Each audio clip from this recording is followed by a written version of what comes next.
ముఖ్యంగా ఇక్కడికి వచ్చిన అమరావతికి రాజధాని కోసం 5 కోట్ల ప్రజల రాజధాని కోసం 33,000 ఎకరాలు ఇచ్చిన ఇక్కడికి వచ్చిన రైతు కుటుంబాలకి రైతులకి ప్రతి ఒక్కరికి మనస్ఫూర్తిగా మీ అందరికీ నిజమైన సంక్రాంతి శుభాకాంక్షలు. గత 4 సంవత్సరాలుగా ఈ రాష్ట్రానికి పీడ పట్టింది. ఆ పీడ తొలగిపోయే టైం అయింది. ఆ కీడుని ఆ పీడని ఈ రోజున భోగి మంటల్లో కాల్చేసాం. ఈరోజు నాకు మీ కష్టాలు తెలుసు.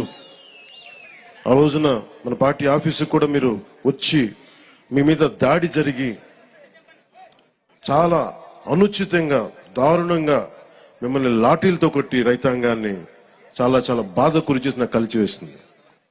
ఈ రోజున తెలుగుదేశం కానీ జనసేన 2 కలిసి ఉన్నాయంటే మీ అందరి ఆవేదన ఏడుపు ఆ రోజు నన్ను కలిచేసింది.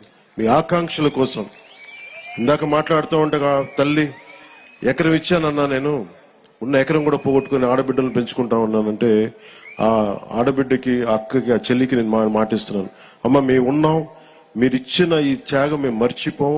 మీకు ఏ ఉద్దేశంగా కోసం అయితే ఇచ్చారో ఆ ఉద్దేశం సంపూర్ణంగా నెరవేర్చేలాగా మేము కృషి చేస్తాం.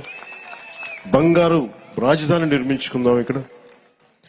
అలాగే మనం ప్రతిసారి నేను ఒక్కటే కోరుకున్నా, ప్రతిసారి అదే సభాముఖంగా కూడా ఈ రోజున అదే మాట చెప్తా ఉన్నాను. ప్రతిసారి మీరు జై అమరావతి అన్నప్పుడల్లా ఒకటి గుర్తుపెట్టుకొని, మీరు ఆంధ్ర